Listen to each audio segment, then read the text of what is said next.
안녕하세요. 락락락 즐거운 수학의 김락헌입니다.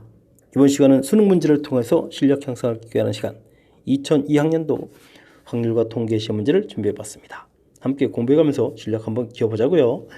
자, 8번 문이과 공통 문제 한번 살펴보도록 하겠습니다. 3개의 자료가 있습니다. 첫 번째 자료는 1부터 50까지 제한수가 쭉 써져 있고, 두 번째 자료는 51부터 100까지 숫자가 50개 써 있는 거네요. 세 번째는 1부터 100까지 짝수 역시 50개의 숫자가 쫙 써져 있습니다. 이들이 표준 편차를 다 구했을 때 대소 관계를 구해달라. 와우, 그럼 실질적으로 숫자들 다 해야 되나요? 자, 그런 건 아니고요. 얘들 사이에 어떤 관계가 있는지 이런 것들을 좀 살펴가는 그런 문제의 형태가 되겠습니다. A 자료가 되어 있고 B 자료, 이건 51, 52, 53 이렇게 해서 나중에 100까지 써 있는 거고, C 자료는 2, 4, 6 이렇게 해서 100까지 써 있는 거죠. 자, 그랬을 때 이제 여기 있는 자료를 기준으로 해서 요거 이제 변수를 이제 우리가 이제 x라고 하게 되면 x라는 자료가 이렇게 구성되어 있다라고 칠 때 b 자료는 어떻게 생긴 겁니까? x 플러스 50 이렇게 된 자료가 되겠습니다. 됐습니까? 자, 그렇다면 c 자료는 어떻게 될까요? 와우, 전부 2배 되어 있으니까 2x 이렇게 된 거죠. 됐습니까? 자, 이때 이제 우리가 이제 표준 편차를 구해야 되니까 큰 틀에서 보게 되면 이제 변수 변환이 되겠습니다. A 자료의 표준 편차를 우리가 이제 시그마 x 이렇게 생각했다면 B 자료는 그럼 어떻게 되겠습니까? 시그마 x 플러스 50 이렇게 된 거죠. 자, 그렇게 되면 시그마 x 이렇게 된다는 거 배웠죠.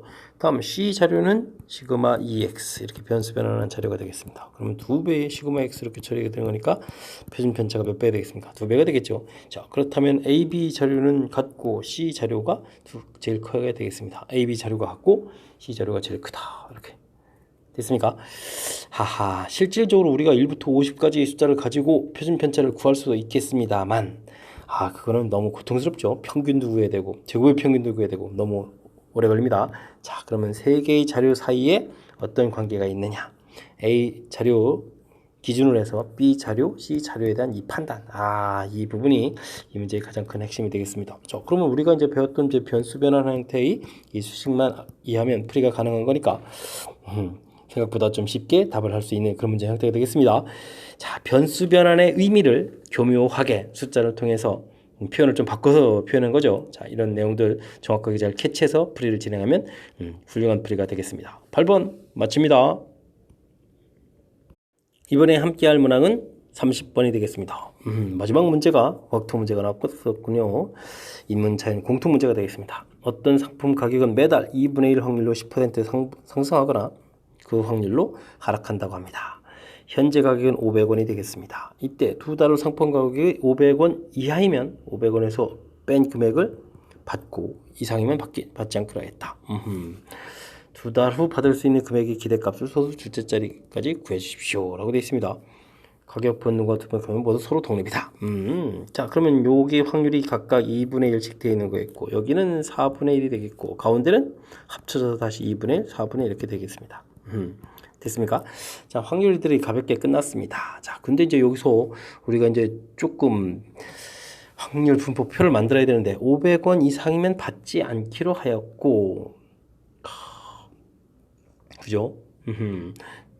두 뺀 금액을 받고 뭐 이런 얘기가 좀 다 되어 있습니다. 정리를 좀 해야 되겠습니다.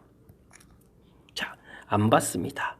500원 이상이면 됐죠? 자, 확률은 4분의 1이 되겠습니다.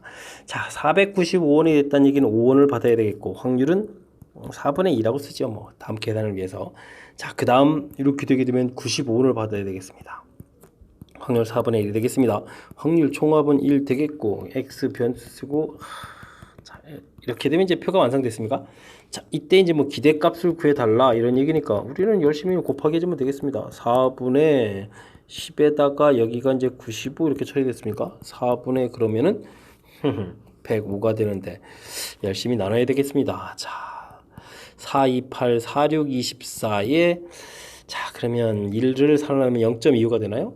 어이구, 24, 6, 24인데 4를 쓰다니, 6을 써야죠. 4, 6, 24에 2, 5 이렇게 쓰면 되겠습니까? 됐습니다. 그러면 기대값은 26.25가 되겠다. 자, 되죠? 자, 주관식 문제였으니까 이렇게 답을 좀 잘 처리해주면 되겠습니다. 뭐 표까지 제공이 되어 있으니까 우리가 이제 확률 이렇게 처리해서 확률들은 좀 쉽게 구할 수 있죠. 자, 이 부분이 없었다면 우리가 좀 해야 되는 거니까 좀 시간이 걸리는데, 자, 만들어져 있으니까 확률 곧바로 쉽게 구할 수 있겠고요. 자, 그 다음에 문제에서 보게 되면 2달 후 이 상품 가격이 500원 이하이면 500원에서 뺀 금액을 기대값으로 받고, 그러니까 495, 405원 됐을 때 5원과 95원을 이제 받고 500원 이상이면 받지 않기로 했다. 이렇게 되는 거니까 뭐 605원 됐으면 받지 않는 거고. 됐습니까? 자, 뭐 대단한 이야기는 아니지만 우리가 이제 좀 해야 될 그 항목들이 조금은 좀 뭐랄까 계산이 좀 불편한 뭐 그런 형태가 되겠습니다.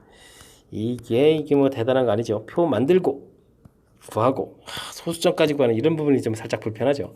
자, 됐습니다. 뭐 이렇게 특별하게 어려운 문제는 아니고 우리가 항상 표 만들어서 평균 분산 구하기 우리가 늘 준비해가는 과정 중에 하나인데 좀 다양한 형태들을 경험하라. 뭐 이런 취지인 것 같습니다. 자, 30번 마무리합니다.